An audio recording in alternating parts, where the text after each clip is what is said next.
اللعین الرجیم بسم اللہ الرحمن الرحیم الحمدللہ رب العالمین والصلاة والسلام علی اشرف الانبیاء والمرسلین سیدنا و مولانا ابی القاسم محمد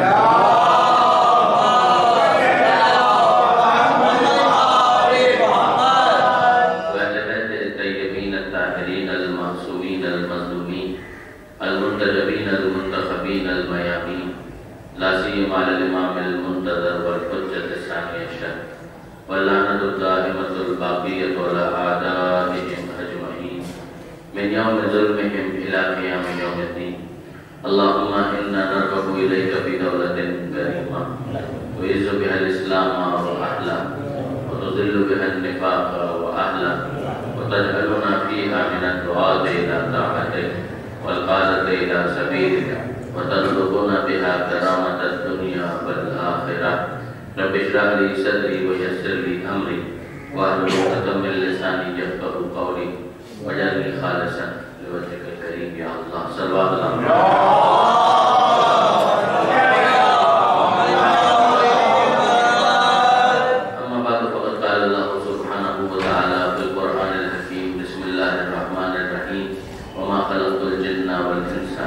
إلا ليعبدون صلوات الله محمد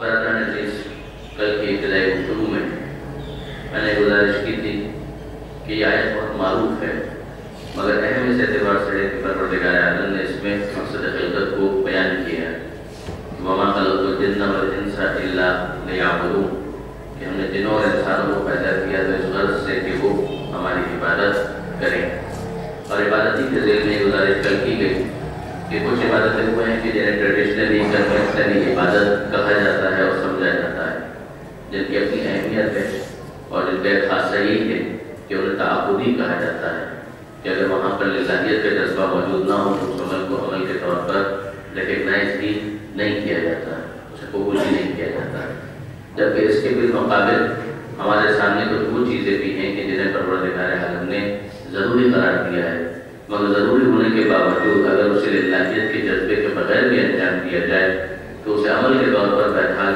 مان لیا جائے گا اگرچہ اس پر ثواب انسان حاصل نہ کر پائے۔ جس کے لیے میں نے مثال آپ کی خدمت میں عرض کی تھی کہ اگر ماں باپ کی خدمت کا معاملہ ہے، ڈوبتے ہوئے کو بچانے کا معاملہ ہے، بہت سے سوشل ورک ایسے ہو سکتے ہیں کہ جنہیں پروردگار عالم نے یا واجب کیا ہے یا مستحب کیا ہے، مگر واجب یا مستحب ہونے کے باوجود اگر ایک انسان للہیت کی جذبے کے تحت اسے انجام نہیں بھی دیتا تب بھی وہ عمل تو بن جائے گا، چاہے للہیت کے جذبے کے ماتحت نہ ہونے کی وجہ سے انسان اس کے اوپر ثواب کا مستحق قرار نہ پائے، رضا پروردگار کو اس کے ذریعے سے حاصل نہ کر پائے۔ لیکن اس کے بالمقابل جو ٹریڈیشنل یا کنونشنل عبادت ہے اس کا تو معاملہ یہ ہے کہ وہ تعبدی ہے، اگر نماز للہیت کے جذبے سے خالی ہے تو وہ سب کچھ ہو سکتی ہے، نماز ہو ہی نہیں سکتی، اگر روزے کے اندر للہیت کا جذبہ موجود نہیں ہے تو پھر وہ فاقہ ہے، اسے روزہ کہا ہی نہیں جا سکتا، اگر حج للہیت کے جذبے سے آ رہی ہے تو پھر اس کے بعد یہ پکنک تو ہو سکتی ہے، تفریح تو ہو سکتی ہے، ٹورزم تو ہو سکتا ہے، مگر اس کا کوئی تعلق عبادت حج سے نہیں چھوڑا جا سکتا۔ یہی معاملہ جہاد کا ہے، یہی معاملہ دیگر تمام کنونشنل عبادتوں کا ہے۔ ہم جب دیکھتے ہیں چوتھے امام کی زندگی، ہمارے چوتھے امام زین العابدین علیہ السلام،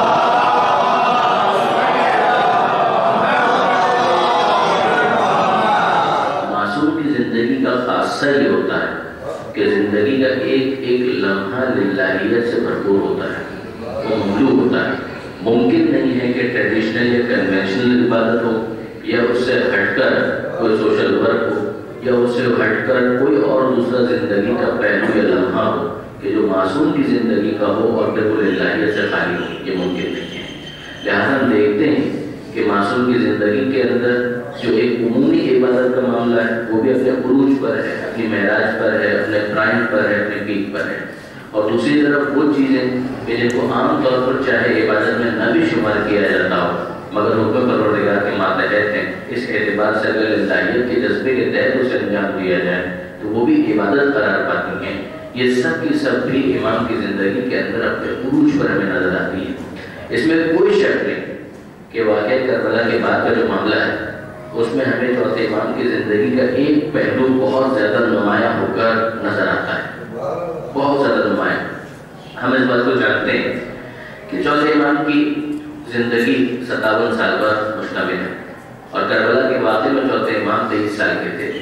اب اس کا مطلب یہ ہوا کہ انتہائی جوانی کا جو سن ہوتا ہے وہ امام کا تھا جب وہ کربلا کے میدان میں تھے، اور اب اس کے بعد 35 سال اور گزارے ہیں چوتھے امام نے اس دنیا کے اندر۔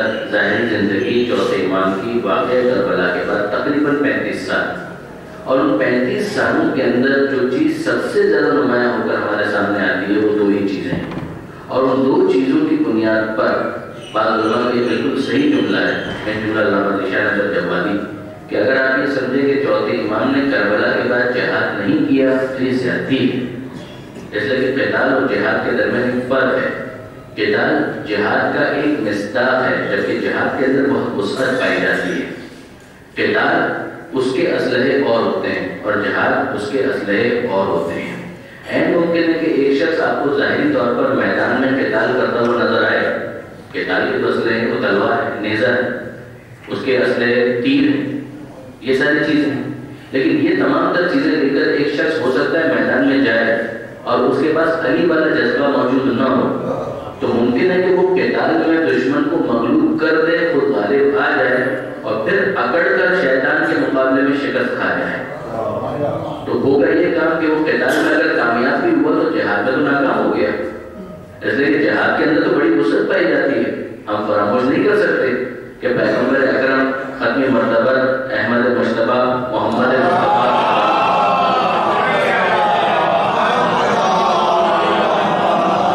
اس گروہ سے کہ جو قتال سے پلٹ رہا تھا، مخاطب ہو کر یہی کہا تھا کہ مرحبا بقوم، کیا کہنا ان لوگوں کا کہ جو چھوٹے جہاد سے واپس آ رہے ہیں، وہ بقی علیہم الجہاد الاکبر، اور ابھی بڑا جہاد ان کے اوپر باقی ہے۔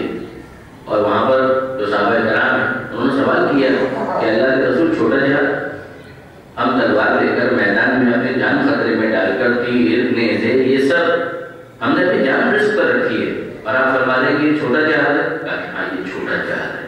کہا پھر بڑا جہاد کیا ہے؟ کہا بڑا جہاد وہی ہے کہ جو تمہارے اپنے نفس کے خلاف تم نے کرنا ہے۔ جب تم اپنے نفس کے خلاف جہاد کرو گے تو وہ جہاد بڑا جہاد ہے۔ یعنی اگر ہم تھوڑا سا تصور کریں، اس بحث کو تھوڑا سا اکیڈمک بنائیں، اب اگر تصور میں لے کر آئیں کہ پیغمبر اکرم جس موقع پر اسلام پیش کرتے ہیں، توحید کا پیغام، یہ بہت کچھ نہیں ہے، ان کی عبادت اس کا کوئی مطلب نہیں ہے، اللہ کی عبادت کرو وہ وحدہ لا شریک ہے، بالکل ٹھیک ہو گیا۔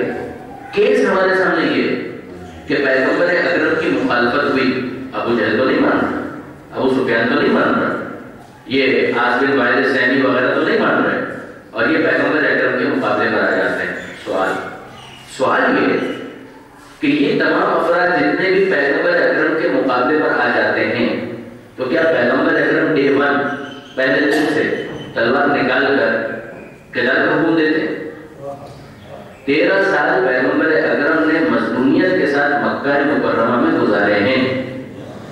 13 سال مکہ مکرمہ میں پوری مظلومیت کے ساتھ پیغمبر اکرم نے گزارے ہیں۔ اب میں آپ سے سوال کرتا ہوں کہ 13 سال پیغمبر اکرم نے تلوار نہیں کھینچی تو کیا سب صحیح ہو رہا تھا؟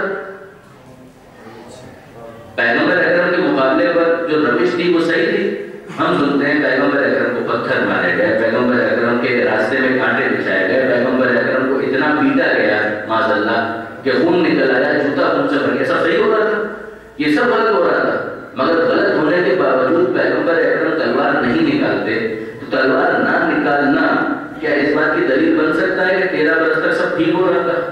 کوئی بھی معقول انسان یہ بات نہیں کہے گا کہ تلوار نہ نکالنا اس بات کی دلیل ہے کہ 13 برس تک سب ٹھیک ہو رہا تھا۔ تو جس طرح سے تلوار نہ نکالنا ٹھیک ہونے کی دلیل نہیں ہے 13 برس تک، اسی طرح 25 برس تک علی کا تلوار نہ نکالنا سب کچھ ٹھیک ہونے کی دلیل نہیں بن سکتا۔ تلوار نکالنے کا استحقاق ہونا اور بات ہے، اور تلوار نہ نکالنا یہ اور بات ہے۔ ان دونوں کے درمیان فرق ہے۔ میرے نوجوان دوست اگر خاص توجہ کریں، اخلاقیات کی جو جنگ ہے، کردار کی جو جنگ ہے، اس میں دفاع کا حق محفوظ ہونے کے باوجود ہر وقت اس کا استعمال نہیں کیا جاتا، بلکہ موقع کی تلاش کی جاتی ہے کہ کب حکم پروردگار ہے۔ الم تر الی الذین قیل لهم، سورہ نساء کی آیت۔ اے حبیب آپ نے نہیں دیکھا ان لوگوں کو جن سے کہا گیا کفوا ایدیکم کہ اپنے ہاتھوں کو روک لو، ابھی جہاد میدان میں قتال کا موقع نہیں ہے، تلوار نہیں نکالنی ہے، اقیموا الصلاۃ وآتوا الزکاۃ، اپنی اصلاح کرو، نماز قائم کرو، زکات دو، حقوق اللہ کا خیال رکھو، حقوق الناس کو ادا کرو۔ انہیں بہت برا لگا، لیکن فلما کتب علیہم القتال، جب ان پر یہ واجب کیا گیا، قتال کا لفظ ہے، فلما کتب علیہم القتال، جب ان پر واجب کیا گیا کہ نکلو میدان میں، یہ ہے نکلنے کا وقت، اذا فریق منہم، تو وہ جو بڑی بڑی باتیں کرنے والے تھے ان کا ایک گروہ، یخشون الناس کخشیۃ اللہ، بندوں سے ایسا ڈرنے لگا کہ ایسا خوف تو خدا کا بھی ان کے دل میں موجود نہیں تھا۔ اب آپ یہ غور فرمائیے ہوا کیا؟ بڑی باتیں کرنا آسان ہے، بڑے کام کرنا بہت مشکل ہے۔ یہ بڑے کام کبھی تلوار کو نیام میں رکھ کر اخلاق کے ذریعے کیے جاتے ہیں، اور جب وقت آ جائے تو میدان میں سباط قدم کے ذریعے سے کیے جاتے ہیں۔ نہ میدان میں سباط قدم ہے، نہ اخلاق موجود ہے، اور اس کے بعد باتیں بڑی بڑی ہیں کہ ہمیں موقع نہیں ملتا، ہمیں موقع نہیں ملتا، ہمیں موقع نہیں ملتا۔ جب آپ کو موقع ملا تو کوئی ادھر بھاگ رہا ہے، کوئی پہاڑ پر چڑھ رہا ہے۔ جب یہ کیفیت ہے تو اس کے بعد انسان کچھ بھی کرے کم سے کم شرم و حیا کی وجہ سے اپنی زبان پر تو قابو رکھے۔ دودھ بیچے گا محمد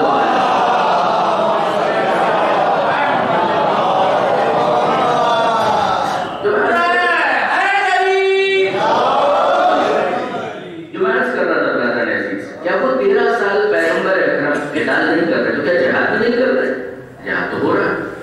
ہاں اگر ہم فرض کریں کہ وہ تمام افراد جتنے بھی ہیں وہ سب کے سب اخلاق رسول کی وجہ سے اگر اسلام قبول کر لیتے تو پھر قتال کس کے خلاف ہوگا؟ قتال تو ایک ناگزیر ایسی چیز ہے کہ اگر اس کے بغیر چارہ نہ ہو تو پھر اس کو استعمال کیا جاتا ہے۔ اگر سب صحت مند ہوں تو دوا کس کو پلائی جائے گی؟ اگر سب صحت مند ہوں تو پھر دوا کی ضرورت ہی نہیں پیش آئے گی۔ اگر کوئی بیمار ہوتا ہے تب دوا کی ضرورت پیش آتی ہے۔ بالکل اسی طریقے سے اگر سب اسلام قبول کر لیں تو بس ختم، جی نہیں۔ اب یہیں پر تو وہ آگے کا مرحلہ جو جہاد اکبر کہلاتا ہے اس کی نوبت آئے گی کہ جہاد اکبر کرو۔ لیکن اگر کوئی راہ میں اس طرح سے آ جائے کہ تم اپنے دفاع پر مجبور ہو جاؤ اور حکم خدا بھی ہو، مشیت عزتی بھی ہو، تو پھر اس کے بعد تلوار نکال کر میدان میں آنا ہے۔ لیکن اس سے پہلے اتمام حجت ہوگا، اس سے پہلے اتمام حجت ہوگا۔ اتمام حجت کس طریقے سے کیا گیا؟ ہمیں جانا چوتھے امام کی زندگی تک۔ اتمام حجت کس طریقے سے کیا گیا؟ آپ ذرا تصور کریں اخلاقیات، پیغمبر اکرم کا اخلاق کیا کہنا؟ انک لعلی خلق عظیم، اے حبیب آپ عظیم اخلاق پر، آپ کا مرتبہ اخلاق عظیم ہے، خلق عظیم۔ اچھا یہ بھی عجیب سائیکی ہے، یہ ہیومن بیہیویئر، انسانی نفسیات، یہ بہت عجیب ہے کہ اگر ایک طرف ہم دیکھتے ہیں کہ پیغمبر اکرم ان کے اخلاق صادق امین، کون کہہ رہے ہیں؟ یہ کافر کہہ رہے ہیں، مشرکین کہہ رہے ہیں، تو وہ صادق اور امین مانتے ہیں؟ جواب جی ہاں، صادق اور امین مانتے ہیں۔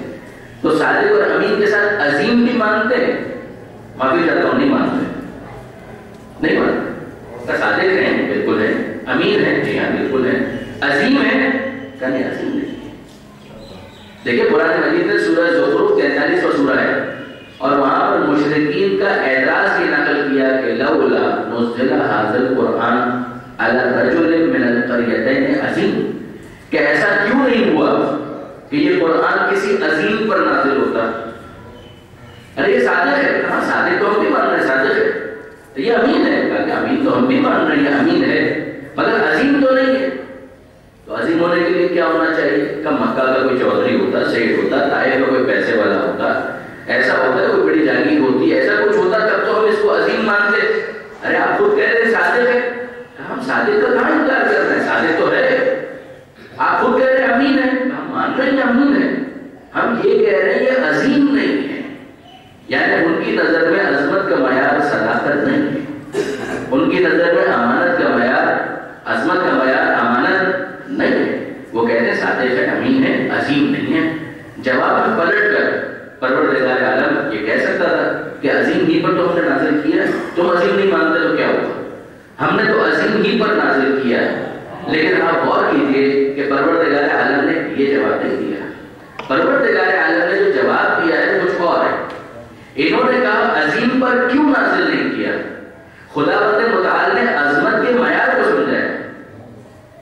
پروردگار عالم نے پلٹ کر عامیانہ انداز میں یہ نہیں کہا. جب وہ یہ کہتے ہیں عظیم پر کیوں نازل نہیں کیا، خدا یہ نہیں کہتا کہ عظیم ہی پر تو نازل کیا ہے. خدا یہ کہتا ہے انک لعلی خلق عظیم، کہ عظیم پر نازل تو کیا ہے مگر سمجھو کہ معیار عظمت کیا ہے. تم جسے عظیم سمجھ رہے ہو ہم اسے عظیم نہیں مانتے. جو خلق عظیم پر ہے وہی حقیقی عظیم ہے. انک لعلی خلق عظیم. اچھا کس حد تک اخلاقیات کے ذریعے سے اتمام حجت کس حد تک شب ہجرت پیغمبر اکرم امیر المومنین حضرت علی بن ابی طالب علیہ السلام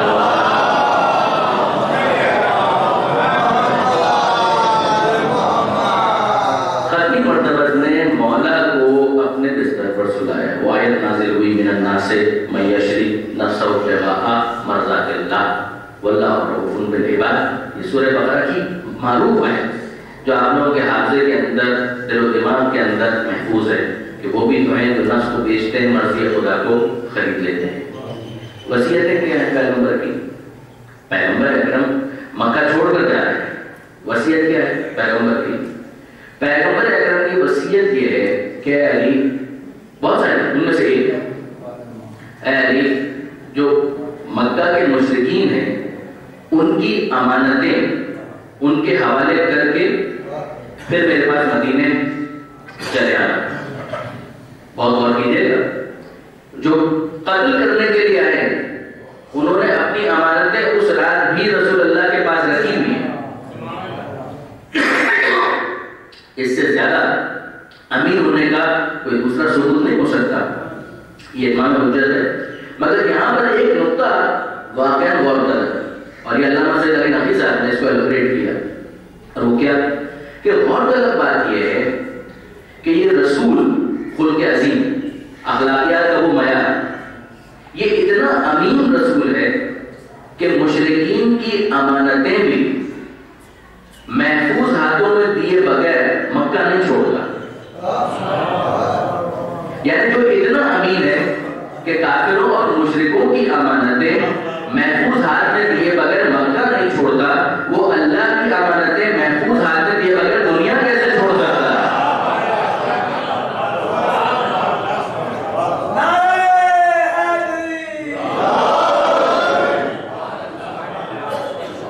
یعنی اس کے امانت کے اسٹیٹس کو کوئی سمجھے. وہ مشرکین کی امانتوں کے بارے میں جب اتنا حساس ہے، جب سینسٹیوٹی اتنی زیادہ ہے کہ مکہ چھوڑنے سے پہلے محفوظ ہاتھوں میں اس نے مشرکین کی امانتیں دی ہیں اور اس کو وصیت بھی کی ہے کہ دیکھو اس کی حفاظت کرنا، تو ذرا غور کیجیے کہ وہ اللہ کی امانتیں محفوظ ہاتھوں میں دیے بغیر کیسے دنیا چھوڑ سکتا ہے. اور شاید یہ بھی ایک وجہ ہو کہ غدیر خون کے میدان میں مولا کو اپنے ہاتھوں پر بلند کیا کہ بلند ہاتھوں پر علی کے ہاتھوں کو دیکھو کہ یہ امین ہاتھ ان امین ہاتھوں کو اللہ کی امانتیں سونپ کر جا رہا ہے. درود بھیجیے محمد و آل.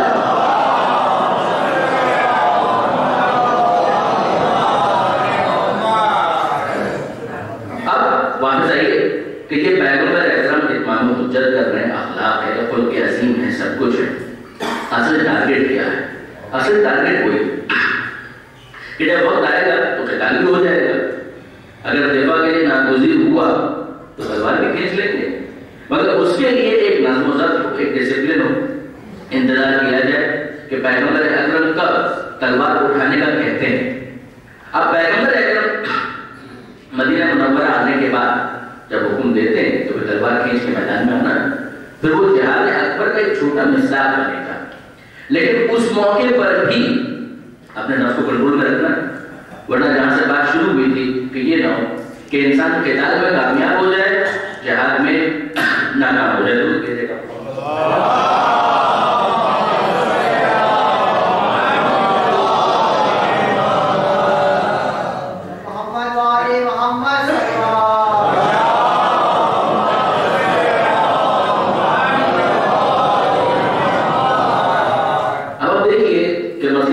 میدان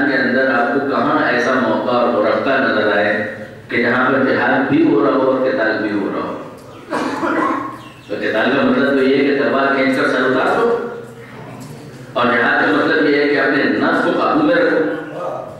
دیکھیے صرف قوت غضب کا استعمال یہ قتال نہیں ہے۔ قوت غضب کا استعمال اگر انکنٹرولڈ ہو تو وہ درندگی ہے، ورنہ تو دہشت گرد بھی آ کر خون بہا جاتے ہیں، وہ بھی کسی کو قتل کر دیتے ہیں۔ وہاں پر بھی البتہ اس میں تو بزدلی کا ایلیمنٹ بہت زیادہ ہے، اعلان بھی نہیں کیا، کچھ بھی نہیں کیا اور آ کر مار کے چلے گئے، وہ تو بزدلی ہے۔ لیکن فرض کیجیے کہ میدان میں آ کر اگر ظالم مظلوم کے اوپر غالب آ جائے، کیونکہ میدان کے اندر جو چیز انسان کے ہاتھ میں ہے وہ کیا ہے؟ میدان کے اندر انسان کے ہاتھ میں صرف اور صرف ایک چیز ہے، اور وہ ہے صفات قدر، کہ اسے بھگوڑا نہیں ہونا چاہیے، وہ فرار اختیار کرنے والا نہ ہو۔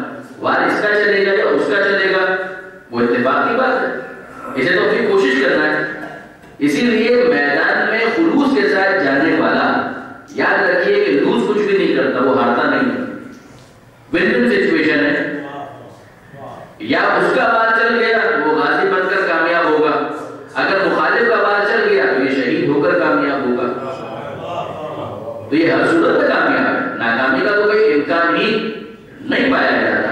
یقتلون ویقتلون، جن کی خدا تعریف کرتا ہے ان کی صفات یہ ہیں کہ وہ میدان میں چڑھتے ہیں، قتل کرتے بھی ہیں، قتل ہو بھی جاتے ہیں، تو دونوں چیزیں ہوں گی۔ اگر میدان احد میں جناب حمزہ ان کا خون بہہ گیا، بدر میں نہیں بہا، بدر میں ان کا وار چل گیا، احد کے اندر وحشی کا وار چل گیا اور اس نے بھی ٹارگٹ کلنگ ہی کی تھی، سامنے آ کر مارنے کی، تو اس میں بھی ہمت نہیں تھی، بارز معذرت سامنے آ کر مقابلہ کرنے کی اس میں بھی ہمت نہیں تھی، اس نے بھی چھپ کر نیزے کا وار کیا تھا۔ حضرت ابو الفضل عباس، ابھی ہم منزل مسائل سے دور ہیں، مگر بازو پر حملہ کرنے کے لیے جاڑی کا سہارا لیا، چھپ کر وار کیا۔ مرد میدان ہو تو میدان میں آؤ، سامنے آؤ، اعلان کرو اور اس کے بعد وار کرو۔ یعنی آپ غور فرمائیے کہ کیس یہ کہ اگر ایک شخص مومن ہے تو مومن کا تو فقط ایک کام ہے کہ وہ میدان میں جا کر ثبات قدم کا مظاہرہ کرے، وہ میدان جو بھی ہو۔ اگر قتال کا میدان ہے تو میدان قتال میں وہ ثبات قدم کا مظاہرہ کرے، اور اگر کوئی علم کا میدان ہے تو وہاں پر ثبات قدم کا مظاہرہ کرے، کوئی تیسرا میدان ہے تو وہاں پر ثبات قدم کا مظاہرہ کرے۔ کنسسٹنسی اس کے پاس ہونی چاہیے۔ چلیے واپس آئیے، ایک میدان ایسا ہمیں نظر آئے، ظالم کو اگر موقع ملے تو وہ اپنی قوت غضب کو انکنٹرولڈ استعمال کرتا ہے، پھر اس کی نظر میں اخلاقیات، کردار، تہذیب، ویلیوز، ان کی کوئی اہمیت نہیں ہے، اس کی نظر میں ان چیزوں کی کوئی امپورٹنس نہیں ہے۔ مگر آپ دیکھیں گے کہ جہاں واقعاً مومنین کا امیر ہوگا، جہاں متقین کا امام ہوگا، وہاں پر کنٹرول اس طرح سے ہوگا کہ ایک ہی میدان ہے، قتال بھی ہے اور جہاد بھی ہے۔ ایسے آپ کو بہت نظر آئیں گے کہ جو غالب آ جائیں تو خود اپنے نفس کے اوپر کنٹرول باقی نہیں رہتا، مگر یہ ایک ہی میدان کے اندر جہاد بھی ہو رہا ہے، قتال بھی ہو رہا ہے۔ جب امر کو مغلوب کر لیا تو یہ قتال میں کامیابی ہے، اور جب اس کو چھوڑ کر اس کے جسم سے، اس کے سینے سے اتر آئے تو یہ جہاد سے بڑھ کر جہاد اکبر کی باری آ گئی، جہاں پر قتال اس کا ایک جز بن جاتا ہے، جہاد اکبر بن جاتا ہے۔ ضرور بھیجے گا محمد۔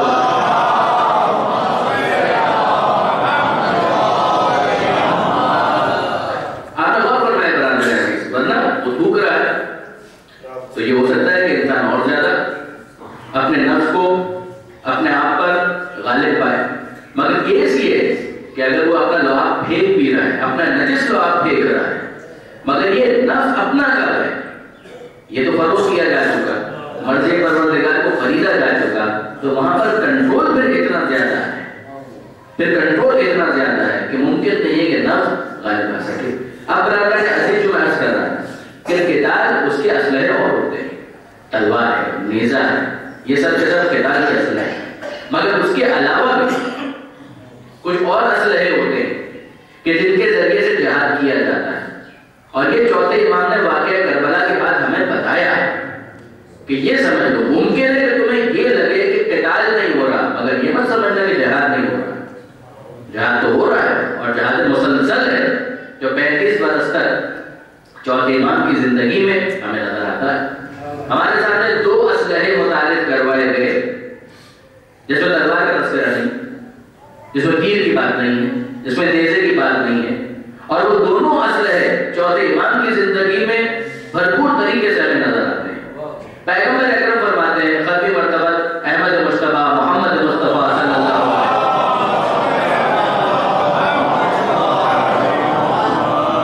پیغمبر فرماتے ہیں الدعاء سلاح المؤمن، دعا مومن کا اسلحہ ہے۔ لفظ سلاح اسلحے کے لیے استعمال ہوتا ہے، الدعاء سلاح المؤمن کہ دعا مومن کا اسلحہ ہے۔ اور دوسرا اسلحہ کیا ہے وہ مولا نے بتایا دعائے کمائل کے اندر، یا سریع الرضا اغفر لمن لا یملک الا الدعاء وسلاحہ البکاء، اے بہت جلد راضی ہو جانے والے۔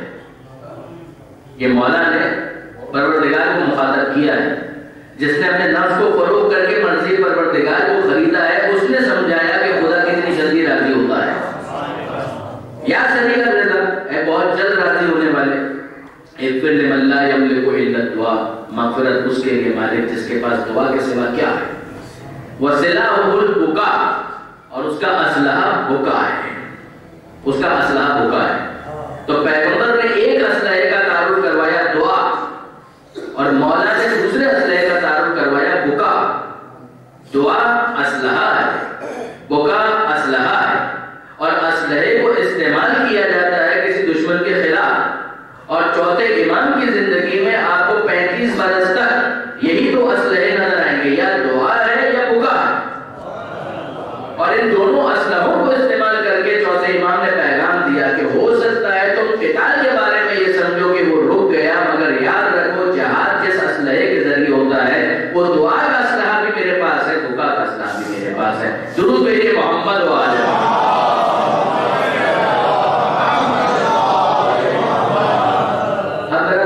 اگر یہ بکا اسلحہ نہ ہوتا میں منزل مسائل سے دور ہوں گی، مگر اگر یہ بکا اسلحہ نہ ہوتا، کوئی کہہ رہے کہ صاحب یہ بکا بھی اسلحہ ہوتا ہے، دعا بھی اسلحہ ہوتا ہے۔ جی ہاں، دعا اسلحہ ہے، بکا اسلحہ ہے۔ اگر دعا اسلحہ نہ ہوتی تو مجھے ایک بات بتائیے کہ میدان مبارزہ میں کون سا اسلحہ استعمال کیا گیا تھا؟ میدان مبارزہ کے اندر تلوار لگائی، تلوار سے حملہ کیا گیا، نیزہ استعمال کیا گیا، تیر کچھ بھی نہیں ہے۔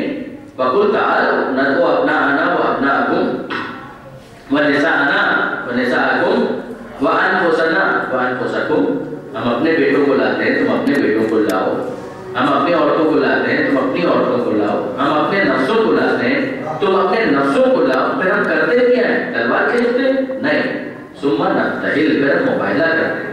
وَنَجْعَلْ لَعْنَتَ اللَّهِ عَلَى الْكَاذِبِينَ، اور اللہ کی لعنت طلب کرتے ہیں جھوٹوں کے اوپر، بد دعا کرتے ہیں۔ دعا بھی اسلحہ ہے، بد دعا بھی اسلحہ ہے۔ اور پھر اس کے بعد پیغمبر کہتے ہیں کہ ٹھیک ہے میں دعا کروں گا تم آمین کہنا۔ کیا نوبت آئی؟ نوبت نہیں آئی، وہاں تک کیس ہی نہیں کیا، اس اسلحے کی فقط دھمکی دی گئی۔ تو وہ اسلحہ اتنا مؤثر تھا کہ نجران کے نصارہ مغلوب ہونے کا اعلان کر دیتے ہیں۔ زمخشری کے الفاظ ہیں کشاف کے اندر کہ انہوں نے یہ کہا کہ ہم ایسے چہرے دیکھ رہے ہیں کہ اگر انہوں نے پہاڑ کو اپنی جگہ سے ہٹنے کا کہہ دیا، یہ دعا مانگ لی، تو طے ہے کہ پہاڑ اپنی جگہ چھوڑ دے گا۔ تو انہوں نے کیا کیا؟ پھر اس کے بعد مباہلہ کیا، صرف اسلحے کا سن کر مغلوب ہو گئے۔ انہوں نے قبول کر لیا کہ نہیں صاحب ہم مباہلہ نہیں کرنا چاہتے ہیں۔ بہت خوب، ٹھیک ہے، یہاں تک تو بات سمجھ میں آئی۔ اب برادران عزیز میں اگلا سوال اپنے نوجوان دوستوں کی فکر کے لیے پیش کرتا ہوں۔ مجھے ایک بات بتائیے کہ یہ نصارے نجران جو مغلوب ہو گئے ہیں، اب یہ لوگ مباہلہ نہیں کر رہے، تو اب جب یہ مباہلہ نہیں کر رہے تو کیا یہ اعلان یہ کر رہے ہیں کہ ہم حق پر ہیں؟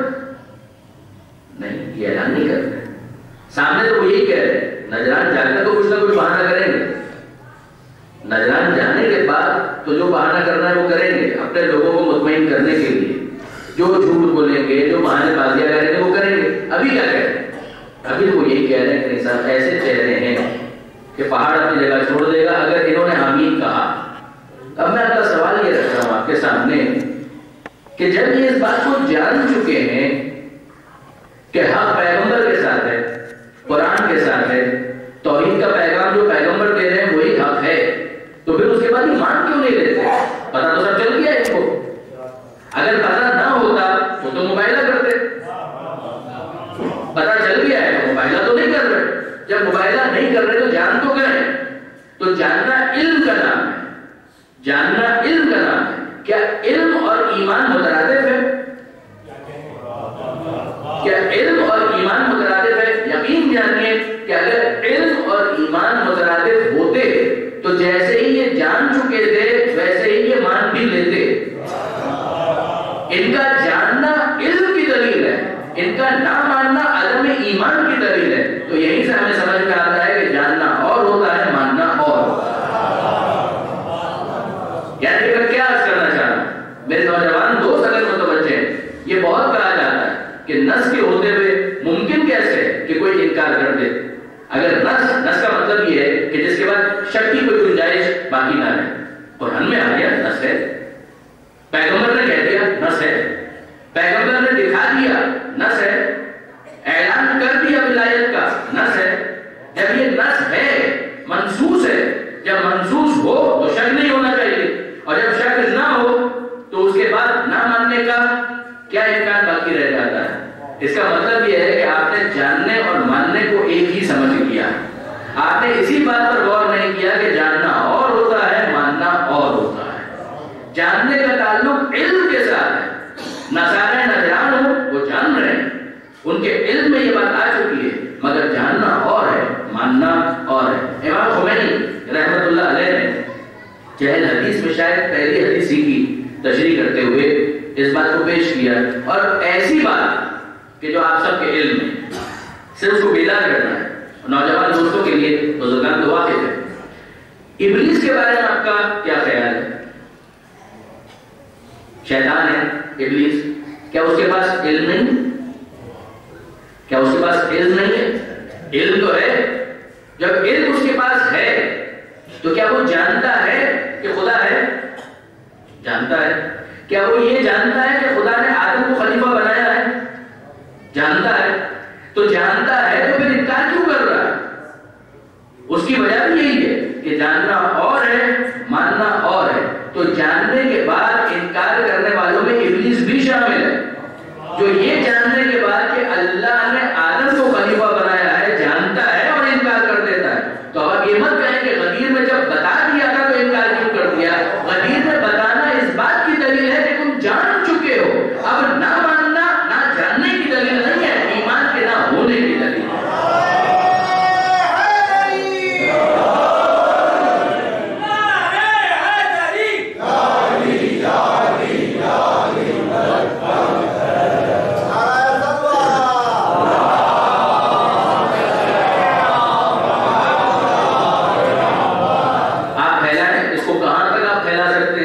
کتنی مثالیں آپ کے سامنے ایسی آئیں گی کہ جہاں پر علم ہوتا ہے مگر اس علم کے باوجود انسان اس علم کے مطابق عمل کرنے کے لیے تیار نہیں ہوتا. دیکھیے ورنہ حجت تمام کرنے کا مطلب کیا ہے؟ اتمام حجت کا مطلب کیا ہے؟ اتمام حجت ہوتا ہی اس وقت ہے جب علم پوری طرح سے منتقل ہو جائے. اسی کے بعد تو یہ مطالبہ ہے کہ اب تم ایمان کیوں نہیں لاتے؟ اب بھی کنت عالما.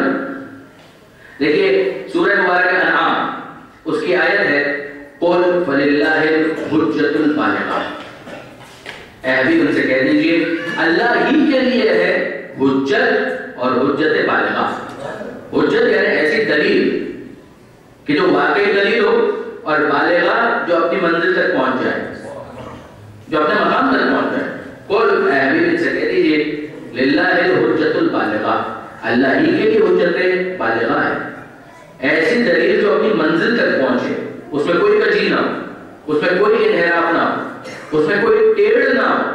کہیں اللہ کے لیے وَلَوْ شَاءَ لَهَدَاهُمْ أَجْمَعِينَ، اور اگر اللہ چاہتا تو زبردستی تم سب کو ہدایت دے دیتا.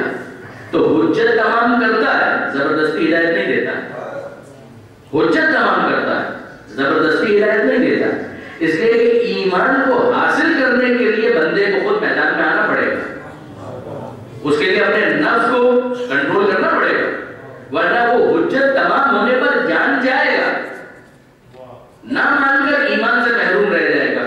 سنیے چھٹے امام جعفر صادق علیہ السلام،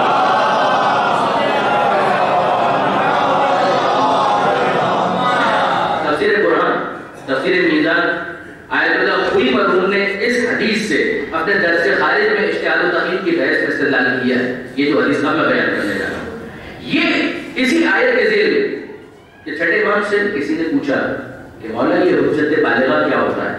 یہ جو خدا نے کہا حجت بالغہ، ایسی حجت جو اپنے مقام تک پہنچے، یہ کیا ہے حجت بالغہ؟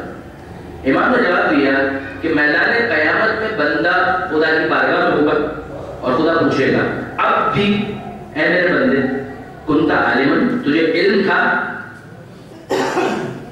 تصور میں لے کر آئیے، دو میں سے ایک جواب ہو سکتا ہے، یا کہے گا ہاں یا کہے گا نہ۔ پہلا کیس، اب بھی کنتا عالمن، اے بندے تیرے پاس علم تھا؟ وہ کہے نام، نام ہاں علم تھا۔ اب خدا سوال کرتا ہے ہل عملتا بما علمتا، جب علم تھا تو اپنے علم کے مطابق عمل کیوں نہیں کیا؟ بہت سیدھی اور صاف بات، بھائی خدا کی بارگاہ میں علم تھا، وہ کہے کہ مالک علم تھا، ہل عملتا بما علمتا، تو جس چیز کا علم تھا اس کے مطابق عمل کیوں نہیں کیا؟ یہ حجت بالغہ ہو گئی۔ دوسرا مرحلہ، اگر یہ بندہ کہے مالک مجھے تو علم ہی نہیں تھا، مجھے تو پتہ ہی نہیں تھا، اب پروردگار کی طرف سے جواب کیا ہے؟ ہل علمتا، کہ جب علم نہیں تھا تو علم حاصل کیوں نہیں کیا کہ اس کے مطابق عمل کرتا؟ کہیں حجت بالغہ ہے۔ اب یا تو وہ یہ کہے کہ مالک میرے لیے ممکن ہی نہیں تھا علم حاصل کرنا، کیوں؟ میں پاگل تھا، عقل ہی نہیں تھی، جب عقل ہی نہیں تھی تو علم کیسے حاصل کرتا؟ اس کا ایکسکیوز ایکسیپٹیبل ہے، ہم خدا کو ظالم نہیں مانتے، ہم خدا کو عادل مانتے ہیں۔ کیا مجنون سے سوال ہو سکتا ہے کہ تم نے ولایت علی کا اقرار کیوں نہیں کیا؟ اسے کیا پوچھا جائے گا؟ کیا کسی پاگل سے یہ سوال کیا جا سکتا ہے کہ تم نے نماز کیوں نہیں پڑھی؟ اسے کیا سوال کیا جائے؟ اس سے نہیں پوچھا جائے گا، اس سے نہیں پوچھا جائے گا، لیکن پاگل تو نہیں ہے، عقل ہے، صاحب عقل ہے۔ جب وہ صاحب عقل ہے، اب اس سے پوچھا جا رہا ہے کہ تو نے علم کیوں نہیں حاصل کیا؟ اس کا مطلب کیا ہے؟ علم حاصل کرنے کے ذرائع اس کے پاس تھے اور اس نے حاصل نہیں کیا۔ حاصل کرنے کے علم ذرائع تھے اس کے پاس اور اس نے علم حاصل نہیں کیا۔ اگر وہ کسی ایسی جگہ پر ہے کہ جہاں پر علم حاصل کرنا ممکن ہی نہیں تھا، اس کا ایکسکیوز بھی قبول ہو سکتا ہے۔ مشکل ممکن ہی نہیں تھا، چھانگا مانگا نانگا بربا پتہ نہیں کسی پہاڑ کی چوٹی کے اوپر رہتا تھا، وہیں پر زندگی گزار دی، افریقہ کے کسی جنگل کے اندر، نہ تہذیب سے آشنا نہ علم سے آشنا، پتہ ہی نہیں ہے کہ قرآن بھی کچھ ہے، پتہ ہی نہیں ہے کہ محمد کچھ ہے، آل محمد کچھ ہے۔ اس کے لیے واقعاً ایکسکیوز موجود ہے، لیکن کیا برادران عزیز اس کے لیے بھی ایکسکیوز موجود ہے کہ جو ایسی جگہ پر رہتا ہے کہ جہاں کتابیں بھی موجود ہوں، علماء بھی موجود ہوں، ایکسیسیبل بھی موجود ہوں، اور پھر اس کے بعد یا وہ علم حاصل نہ کرے یا حاصل کرنے سے انکار کر دے، اور اگر علم موجود ہو تو اس کے مطابق عمل نہ کرے۔ پیغمبر اکرم نے یہی اہتمام کیا کہ غدیر کے میدان میں جو موجود تھے ان پر حجت تمام کر دی، علم آ چکا ہے، تم دیکھ چکے ہو کہ علی کو ہاتھوں پر بلند کیا جا چکا ہے، اور جو موجود ہے اس کی ذمہ داری ہے فَلْيُبَلِّغِ الشَّاهِدُ الْغَائِبَ، جو موجود ہے وہ غائب تک اس پیغام کو پہنچائے۔ تم پر میں حجت تمام کر رہا ہوں، میری طرف سے تم حجت تمام کر۔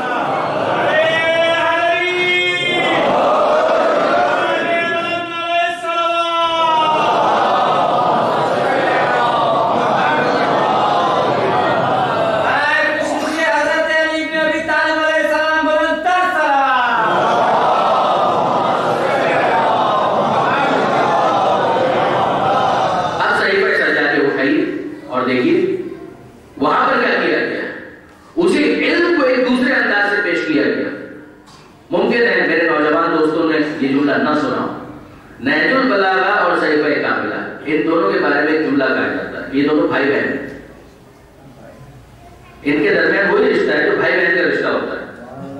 بھائی بہن ہے تو مورث ایک ہے، جس کے یہ وارث ہے وہ ایک ہے، تو ان دونوں کے درمیان شباہت پائی جاتی ہوگی، کا بالکل یہی کیس ہے۔ جو نہج البلاغہ میں علی نے ممبر پر جا کر خطبوں میں کہا ہے، وہی سید سجاد نے اپنی بارگاہ میں پروردگار کو مخاطب کرتے ہوئے مناجات اور دعا کی صورت میں کہا ہے۔ انداز مختلف ہے، پریزنٹیشن کا انداز مختلف ہے، اور اس حد تک کہ نہج البلاغہ صرف شیعہ نہیں، متعصب افراد کی میں بات نہیں کر رہا، شیعوں سے ہٹ کر چاہے اہل سنت ہو، غیر مسلم ہو، ان سب نے نہج البلاغہ، اس کی بلاغت اور اس کے اندر جو چیزیں موجود ہیں، حکمت کے جو خزانے اس کے اندر موجود ہیں، اس کو اپنے لیے ایک سرمایہ قرار دیا، چاہے یورپ کے اسکالرز ہوں اور چاہے مصر کے جامعۃ الازہر کے اسکالرز ہوں۔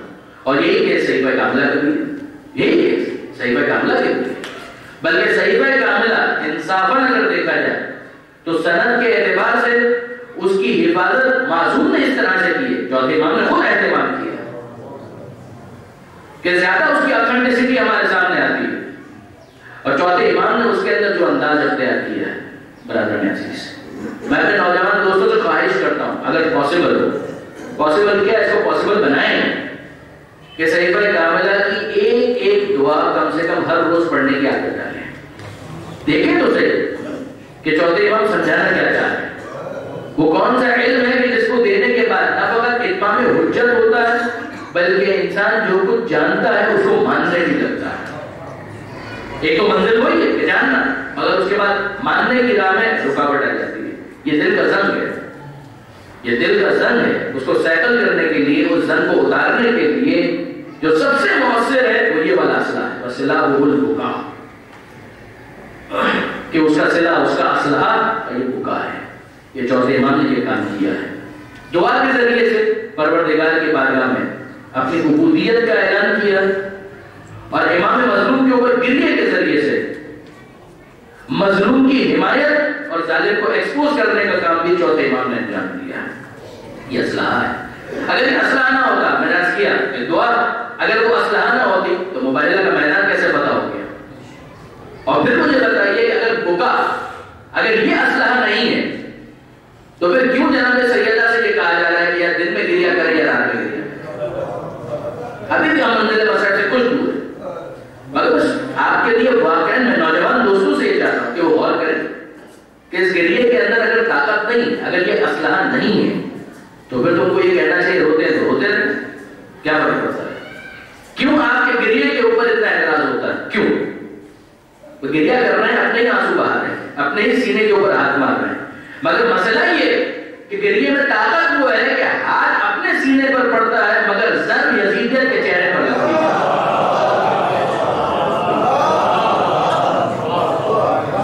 یہ ظالم کبھی برداشت نہیں کر سکتا کہ اس کے ظلم کو، اس کے جرم کو اس طرح سے ایکسپوز کیا جائے۔ آپ دیکھیں گے واقعاً کہ جس طریقے سے سید سجاد جناب زینب کبریٰ نے درباروں کے اندر ظالم کو ایکسپوز کیا ہے، مجرم کو ایکسپوز کیا ہے، شاید اس کی ہمیں کوئی دوسری مثال نہ ملے۔ میں طالب علم کی حیثیت سے بہت ذمہ داری کے ساتھ یہ بات کر رہا ہوں کہ شاید اس انداز سے ظالم کو ایکسپوز کرنا ہمیں کہیں اور نہ ملے کہ جناب زینب دربار ابن زیاد کے اندر جہاں وہ خدا کی طرف نسبت دیتا ہے اس ظلم کی، دیکھا خدا نے تمہارے ساتھ کیا کیا، اور بی بی زینب یہ کہتی ہیں خدا کی بات کرتا، خدا کے نمائندے تو ہم ہیں، ما رأیت الا جمیلا، تو مجرم ہے۔ جہاں تک خدا کی بات ہے، ہم نے خدا سے حسن و جمال و خوبصورتی کے سوا کچھ نہیں دیکھا۔ یہ تسلیم و رضا کی مطلب ہے، اگر تسلیم و رضا کا یہ مطلب نہیں ہے کہ مجرم کو چھوڑ دیا جائے، مجرم کو ایکسپوز کیا جائے گا، تو مجرم ہے، تو مجرم ہے۔ سید سجاد کے خطبوں کو دیکھیے، جناب زینب کے خطبوں کو دیکھیے، ہمیں یہ چیز نظر آتی ہے۔ سلاح بکا بھی ہے، اسلحہ بکا ہے، اسلحہ دعا ہے، اور ساتھ ساتھ جہاں موقع ملتا ہے وہاں پر ظالم کو ایکسپوز کیا جاتا ہے۔ میری خواہش کل کی تھی، مگر کل کیونکہ جناب فضل سلام اللہ علیہ کے حوالے سے گفتگو ہوئی کچھ اختتام پر تو موقع نہیں تھا۔ میں آج یہ چاہتا ہوں کہ آپ کے 5 منٹ لوں اور سید سجاد کا وہ خطبہ آپ کے سامنے پڑھو کہ جو انہوں نے دربار یزید کے اندر ارشاد فرمایا تھا۔ ممکن ہے کہ عمومی جو انداز ہوتا ہے مجلس کا اس سے ہم تھوڑا سا ہٹ جائیں، مگر اس کے علاوہ مجھے کوئی اور بہتر فورم سمجھ میں نہیں آتا کہ جہاں پر میں چوتھے امام کے خطبے کو بیان کروں. اور کتنی مماثلت ہے اور پھر کتنا فرق ہے. مماثلت اس اعتبار سے کہ ممبر ہی پر جا کر چوتھے امام نے خطبہ دیا، اور فرق اس اعتبار سے کہ جب چوتھے امام خطبہ دے رہے تھے تو ان کا خطبہ ایک عام خطیب کے مقابلے میں بہت مختلف تھا. دیکھیے برادران عزیز، آپ خدمت میں عرض کروں، تقریر کرنا ایک عرصے سے الحمدللہ میں بھی اس کام کو انجام دے رہا ہوں، یہ خدمت کر رہا ہوں. آپ میں سے بہت سے افراد ظاہر ہوں گے، خطاب کرتے ہوں گے. محترم ساجد صاحب مختلف فورمز کے اوپر خطاب کرتے رہے، آپ جانتے ہیں اس بات کو. خطیب کمفرٹ زون میں اس وقت ہوتا ہے کہ جب بات سننے والے اس کے ہم فکر ہوں، اس کے لیے بات بیان کرنا بہت آسان ہے. مخالف ہیں، ان کے سامنے بات بیان کرنا آسان نہیں، مشکل ہے. اور مخالف کے اگر دشمنی پر آمادہ ہے تو اس کے سامنے بات کو بیان کرنا بہت مشکل ہے، جبکہ وہ سننا بھی نہیں چاہتا. اگر پیغام ایسا ہے کہ جس کو سامعین سننے کے عادی ہیں، اسی کو مختلف انداز سے بیان کرنا ہے، یہ آسان ہے، نسبتاً آسان ہے. لیکن پیغام ایسا ہے کہ جو سامعین سننے کے عادی ہی نہیں، ان کے سامنے اس پیغام کو بیان کرنا بہت مشکل ہے. سامعین کون ہے؟ یزید کے درباری، بنو امیہ، شام کے لوگ جنہوں نے زندگی بھر علی کے خلاف گالیوں کے سوا کچھ نہیں سنا. اور چوتھے امام کیا سنانے جا رہے ہیں؟ اپنا تعارف کروا رہے ہیں پیغمبر اکرم کے ذریعے، سب سے پہلے شاعر خدا کے ذریعے، پھر پیغمبر اکرم کے ذریعے، اور پھر امیر المومنین کے ذریعے، اور آخر میں بات جناب سیدہ تک پہنچتی ہے. بات وہاں تک پہنچتی ہے. برادران عزیز، چوتھے امام سے پہلے ایک ذاکر اول بھی ہے جو کچھ کہہ چکا ہے. مجلس ہوتی ہے ذاکر اول پھر ذاکر ثانی، ذاکر بدلتا ہے، ذکر نہیں بدلتا. مگر چوتھے امام سے پہلے جس ذاکر نے ذکر اول کیا ہے اس نے کچھ اور ہی ذکر کیا ہے. وہ تو بنو امیہ کے بارے میں جو خوش آمدانہ انداز ہوتا ہے وہ اختیار کر چکا ہے، علی کے خلاف بول کر گیا ہے. جس پر چوتھے امام نے نیچے ممبر سے اسے مخاطب کیا، اشتریت مرضات المخلوق بسخط الخالق. افسوس تیرے حال پر کہ تو نے مخلوق کو راضی کرنے کے لیے خالق کو ناراض کر دیا. کیا جملہ ہے! تو نے مخلوق کو راضی کرنے کے لیے خالق کو ناراض کر دیا. تیرا کیا خیال ہے کہ خدا یہ سن کر تجھ سے راضی ہوگا؟ اور پھر چوتھے امام یہ کہتے ہیں، اے یزید، کنیت سے مخاطب نہیں کیا ہے، نام سے مخاطب کیا ہے. عربوں میں اگر کسی کو احترام دینا ہو تو کنیت سے مخاطب کیا جاتا ہے. نام سے مخاطب کرنا یہ عام طور پر پسندیدہ نہیں مانا گیا. چوتھے امام نے نام سے مخاطب کیا اور کہا، اے یزید، اب میں بھی اس لکڑی کے ڈھیر پر جا کر، ممبر نہیں، لکڑی کے ڈھیر پر جا کر کچھ ایسا کہنا چاہتا ہوں جو خدا کی رضا کا باعث ہو. چوتھے امام، یہ لکڑی کا ڈھیر مولا ممبر ہے کا ممبر اس وقت تک ہوتا ہے جب تک علی کے فضائل بیان کیے جائیں. جواب یہ جائے گا وہ ممبر کہاں رہا کہ جہاں علی کے خلاف سب کو شتم کیا جائے؟ وہ لکڑی کا ڈھیر ہے، اسے ممبر مت کہو. میں اس لکڑی کے ڈھیر پر جانا چاہتا ہوں تاکہ کچھ ایسا بیان کروں کہ جو خدا کی رضا کا باعث ہو. دوسرے لفظوں میں اس لکڑی کے ڈھیر پر جا کر کچھ ایسا بیان کرنا چاہتا ہوں جس سے یہ لکڑی کا ڈھیر پھر سے ممبر بن جائے، یہ پھر سے ممبر بن جائے. یزید کیا آسانی سے ماننے والا تھا؟ نہیں، منع کرتا.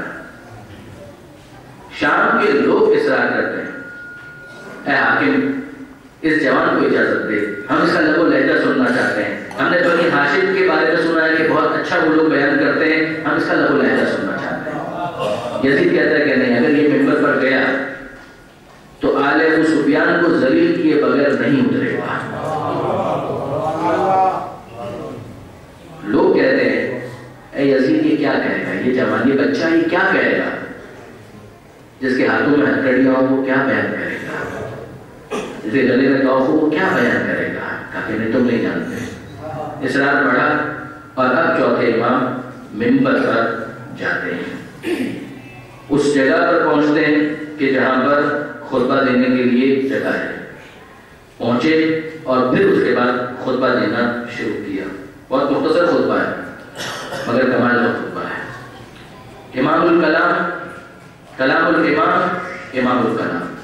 جو امام کا کلام ہوتا ہے وہ خود کلام کا امام ہوا کرتا ہے.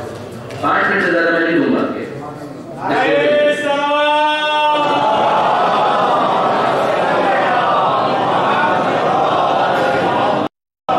تقریباً یہ 200 تھے بس.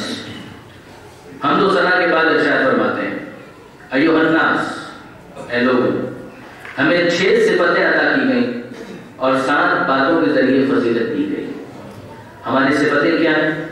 علم، حلم، سخاوت، فصاحت، شجاعت اور مومنین کے دلوں میں ہماری محبت. کیا کہتی ہے آپ نے اندازہ کیا؟ چوتھے باب میں مومنین کے دلوں میں ہماری محبت. اے شام والوں، میں تشریح کر رہا ہوں، اے شام والوں، اگر تم اپنے آپ کو مومن سمجھتے ہو ٹٹولو. اگر تمہارے دل میں ہماری محبت ہے تب تم مومن ہو. اگر محبت نہیں تو بھول جاؤ، تم سب کچھ ہو سکتے ہو، مومن نہیں ہو سکتے. ہاتھوں میں ہتھکڑی کے ساتھ یہ جملے بولنا مذاق نہیں. فرماتے ہیں ہمارے اصحاب فضیلت یہ رسول مختار ہم میں سے ہیں. جیسے رسول کا تم کلمہ پڑھتے ہو وہ ہم میں سے ہیں. صدیق علی، جعفر طیار، اسد اللہ حمزہ، سید النساء العالمین زہرا، سبطین امت اور سید شباب اہل الجنت حسن اور حسین ہمارے ہی بزرگ ہیں. یہ لوگ عادی نہیں تھے، یہ لوگ عادی نہیں تھے کہ اس طریقے سے پنجتن کا تذکرہ سنیں. جس نے مجھے جانا وہ تو جانتا ہے، اور جس نے نہیں پہچانا اس کے لیے میں اللہ تعارف کرواتا ہوں. مانو نہ مانو وہ بات کی بات ہے، جاننا تو تمہارا مسئلہ ہے. پہلے جان تو لو کہ میں ہوں کون. میں مکہ اور منا کا بیٹا ہوں، میں زمزم اور صفا کا بیٹا ہوں. میں اس کا فرزند ہوں جس نے رضا میں زکات کو اٹھا کر غریبوں تک پہنچایا. میں بہترین لباس اور رضا والے کا فرزند ہوں. میں بہترین زمین پر قدم رکھنے والے کا لال ہوں. میں بہترین طواف اور سعی کرنے والے اور بہترین حج و تلبیہ ادا کرنے والے کا لال ہوں. میں اس کا فرزند ہوں جسے براق پر سوار کیا گیا. میں اس کا لال ہوں جسے راتوں رات مسجد حرام سے مسجد اقصی تک لے جایا گیا. اور کیا بے نیاز اور پاکیزہ صفات ہے وہ لے جانے والا ہے. میں اس کا لال ہوں جسے جبریل سدرۃ المنتہا تک لے گئے. میں اس کا بیٹا ہوں جس نے تقرب کی تمام منزلیں طے کر کے اپنے کو 2 کمانوں کے فاصلے تک پہنچوا دیا. میں اس کا لال ہوں جس نے ملائکہ کے ساتھ نماز ادا کی. میں اس کا فرزند ہوں جس سے رب جلیل نے وحی کے ذریعے راز کی باتیں کی. میں محمد مصطفیٰ کا لال ہوں. میں علی مرتضیٰ کا فرزند ہوں. میں اس کا لال ہوں جس نے کفار کی ناک رگڑ دی. آپ نے غور نہیں کیا پیغمبر اکرم اور اب امیر المومنین کفار کی ناک رگڑ دی. یہ یزید، یہ اس کا باپ، یہ اس کے دادا، یہ سب اس ٹولے میں شامل تھے جو بدر اور احد کے میدان میں میرے باپ کے مقابلے پر آ رہے ہیں. آج ہجری کے اندر فتح مکہ کے موقع پر جو استسلام بھی ہوا، اسلام کا استسلام، ظاہری اسلام کی نقاب جو انہوں نے اوڑھی ہے، یہ بھی اس وقت کہ جب دشمنوں نے جنگ کے میدان میں علی کے ہاتھوں سے شکست کھائی ہے اور اس کے بعد جب ان کی ناک رگڑی گئی ہے، اس کے بعد انہوں نے اپنی سازشوں کو کچھ دیر کے لیے موقوف کیا. میں اس کا وارث ہوں جس نے رسول کے سامنے 2 تلواروں سے جنگ کی، 2 نیزوں سے نیزہ بازی کی، 2 قبلوں کی طرف نماز پڑھی، 2 بیعتوں میں حصہ لیا. یہ ایک جملہ ہے، اس قابل ہے کہ اس پر روک کر تذکرہ کیا جائے، مگر میں تیزی کے ساتھ آگے بڑھ رہا ہوں. 2 ہجرتیں کی. اس نے بدر و حنین کے معرکے سر کیے.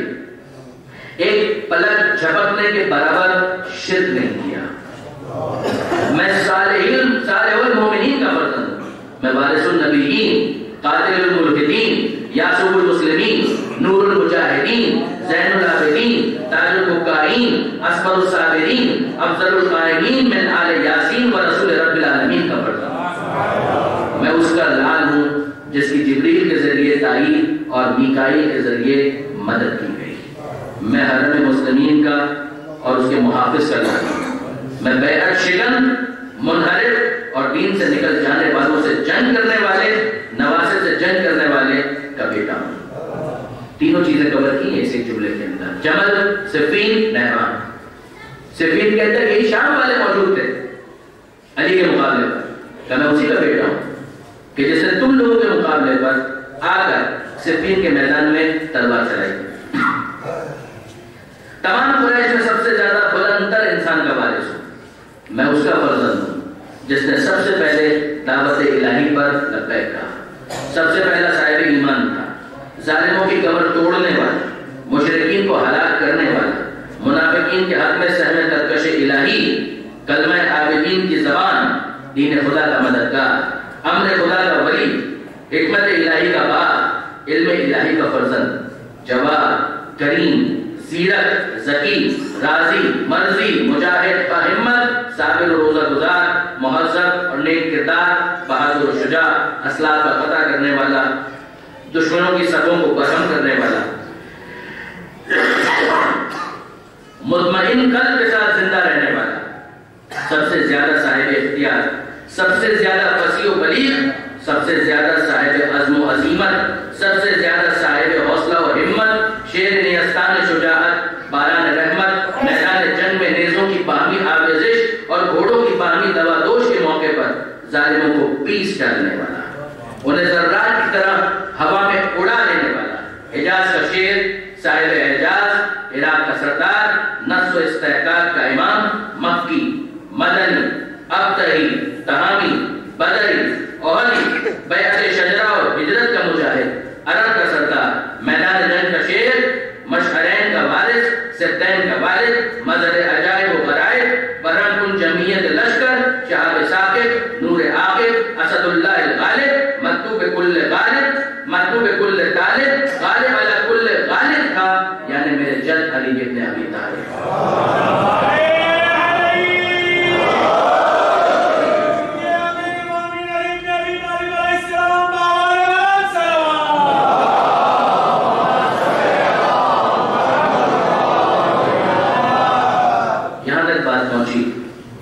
شاعر خدا کا تذکرہ کیا، پیغمبر خدا کا تذکرہ کیا، امیر المومنین کا تذکرہ کیا، اور اب چوتھا ایمان کہتے ہیں انا ابن فاطمہ الزہرا، میں فاطمہ زہرا کا بیٹا ہوں، سید النساء کا بیٹا ہوں، طاہرہ بتول بذرۃ الرسول کا فرزند ہوں.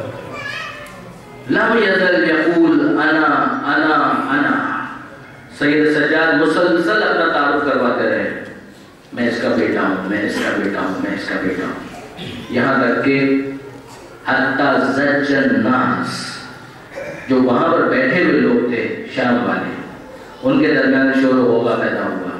وہ چیخ مار مار کر رونے لگے، دھاڑے مار مار کر رونے لگے کہ اگر ان سب کے یہ وارث ہیں تو پھر ہم لوگ کہاں ہیں، ہمارا کیا معاملہ ہے. اور اب اس کے بعد یزید کو کچھ سمجھ میں نہیں آیا کیا کریں. امر المؤذن، مؤذن کو حکم دیا کہ آگے بڑھ اور سید سجاد کے کلام کو قطع کر دیں. وہ مؤذن آگے بڑھا اور اس نے کلام کو قطع کرنے کے لیے کیا کہا، اللہ اکبر. سید سجاد کہتے ہیں اللہ کی کبریائی میں کیا شک ہے، اللہ ہر ایک سے بڑا ہے، کسی کا کیا مقابلہ اللہ کی کبریائی سے. مؤذن نے کہا اشہد ان لا الہ الا اللہ، میں گواہی دیتا ہوں اللہ کے سوا کوئی معبود نہیں. سید سجاد کہتے ہیں میرا روم روم گواہی دیتا ہے، میرا جسم، میری کھال، میرا گوشت، میری ہڈیاں گواہی دیتی ہیں کہ اللہ کے سوا کوئی معبود نہیں. مؤذن کہتا ہے اشہد ان محمد رسول اللہ، میں گواہی دیتا ہوں محمد اللہ کے رسول ہیں. ثم التفت من منبر الی یزید، اپنا رخ سید سجاد نے یزید کی طرف کیا اور کہا کہ اے یزید مجھے فقط اتنا بتائیے، محمد جس کی رسالت کی گواہی دی جا رہی ہے، جدی ہم جدو، یہ میرے جد ہے یا تیرے جد ہے؟ اگر تو کہے کہ تیرے جد ہے تو یہ جھوٹ بھی ہوگا، کفر بھی ہوگا. اور جبکہ تو جانتا ہے انہو جدی لما قتلتا اطرتہ، جب تو جانتا ہے کہ یہ محمد میرے جد ہے تو اسی محمد کی اطرت کو کیوں قتل کیا؟ اس کے گھر کی خواتین کو اس طرح سے درباروں اور بازاروں کے اندر کیوں لایا گیا؟ یزید کچھ نہیں کہہ سکا اس موقع پر. اس ظالم کو گونگا بنا دیا سید سجاد کے اس خطبے میں. مگر عزیزوں آپ ذرا توجہ کیجیے، میں نے عرض کیا تھا خطیب کمفرٹ زون میں ہوتا ہے جب اسے کچھ چیزیں مل جائیں خطیب صرف زبان استعمال نہیں کرتا ہے، کبھی وہ ہاتھوں کو بلند کرتا ہے، کبھی وہ دائیں دیکھتا ہے، کبھی وہ بائیں دیکھتا ہے، کبھی وہ پیروں کو جنبش دیتا ہے۔ ہمارا سلام و سید سجاد پر کہ جب خطبہ دے رہے تھے تو اس موقع پر امکان نہیں تھا کہ اپنے چہرے کو حرکت دے سکیں، اپنے ہاتھوں کو اٹھا سکیں یا اپنے پیروں کو جنبش دے سکیں۔ وہ شخص اپنے ہاتھوں کو کیسے اٹھائے کہ جس کے ہاتھوں میں ہتھکڑی نہ ہو، وہ شخص پیروں کو کیسے جنبش دے کہ جس کے پیروں میں بیڑیاں ہو، وہ دائیں اور بائیں دیکھے تو کیسے دیکھے کہ جس کے گلے میں توقع خاردار موجود ہو۔ پورے وجود کو جب تک ہٹایا نہ جائے اس وقت تک سید سجاد کا رخ کسی اور طرف نہیں ہو سکتا۔ یہ کیفیت ہے۔ مگر مولا آپ کی خدمت میں ادب کے ساتھ گستاخی نہ ہو، ایک جملہ کہنے کی ہمت کرنے کا دل چاہتا ہے کہ مولا بہرحال آپ خوش نصیب ہیں۔ آپ جب خطبہ دے رہے تھے تو آپ کی بات کو اگر کاٹا بھی گیا تو اذان کے ذریعے سے کاٹا گیا ہے، آپ کی بات کو اگر کاٹا گیا اذان کے ذریعے سے کاٹا گیا۔ مگر مولا جب آپ کے بابا خطبہ دے رہے تھے اس موقع پر جب ان کی بات کو کاٹا گیا تو اذان کے ذریعے سے نہیں کاٹا گیا۔ حسین کب خطبہ دے رہے تھے؟ جب علی اصغر ہاتھوں میں تھا، اور جب خطبہ دے رہے تھے تو اس موقع پر خطبہ دیتے ہوئے جب کچھ کہنا چاہ رہے ہیں تو حرملہ کو مخاطب کر کے عمر سعد نے کہا افتح کلام الحسین، حسین کی بات کو کاٹ دے، مگر وہ سیف حل کا تیر ہے کہ جو آتا ہے اور بچہ باپ کے ہاتھ پر منقلب ہو جاتا ہے۔ عزیزوں آج اس کی صف ازاں ہم بچھا رہے ہیں کہ جو زندگی پر حسین کی صف ازاں بچھائے گا، جس نے 35 برس تک یا حسین کی صدائیں بلند کی ہے، جس کے سامنے اگر پانی لا کر رکھا جاتا تو وہ یہ کہتا تھا کہ میں کیسے پانی پی لوں، قتل الحسین عطشانا، میرا بابا حسین پیاسا مارا گیا۔ اگر اس کے سامنے کھانا رکھا جاتا وہ کہتا میں کیسے کھانا کھا لوں، قتل الحسین جائعان، حسین بھوکے قتل کر دیے گئے میری آنکھوں کے سامنے۔ کوئی یہ کہتا کہ مولا آپ کب تک گریا کریں گے، باہر نکلیں آپ کا دل بہل جائے گا، آپ گھر میں رہیں گے تو مولا اسی طرح سے آپ کا گریا جاری رہے گا۔ سید سجاد کہتے ہیں اے بھائی تجھے یہ بتا میں باہر نکل کر کہاں جاؤں کہ میرا دل بہل جائے؟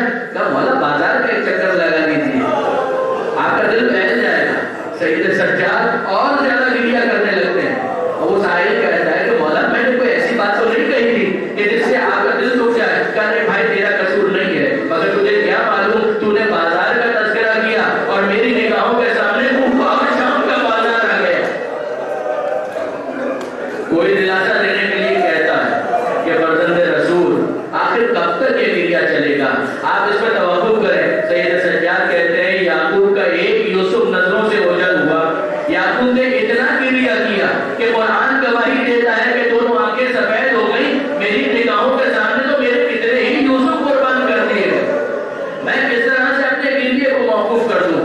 وہ کہتا ہے مولا مگر آپ کے لیے یہ کوئی نئی بات تو نہیں ہے، یعقوب کے لیے کوئی نیا واقعہ ہو سکتا ہے، مگر مولا شہادت آپ کے گھرانے کی تو میراث ہے، مولا آپ کے لیے تو یہ کوئی نیا واقعہ نہیں ہے۔ اور سید سجاد گریے کے ساتھ کہتے ہیں اے بھائی یہ تو واقعا حق ہے کہ شہادت ہماری میراث ہے، مگر کیا یہ بھی زین العابدین کی میراث ہے کہ گھر کی خواتین کو بے مخنہ و چادر کے بازار اور درباروں میں لے جایا جائے اور ندا دینے والا ندا دے رہا ہو کہ تماشا دیکھنے والوں تماشا دیکھو؟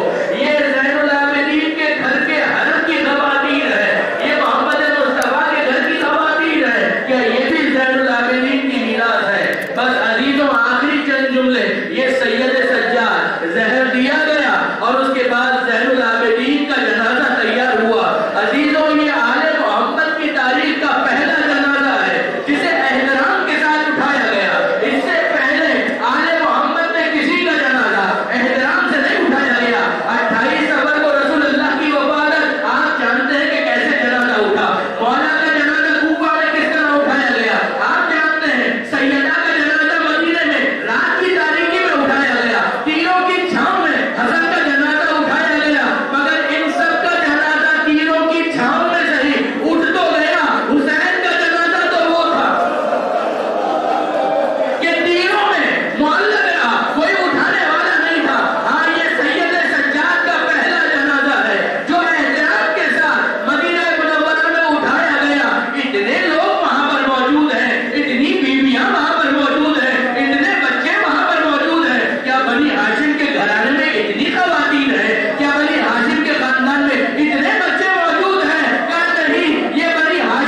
ہے.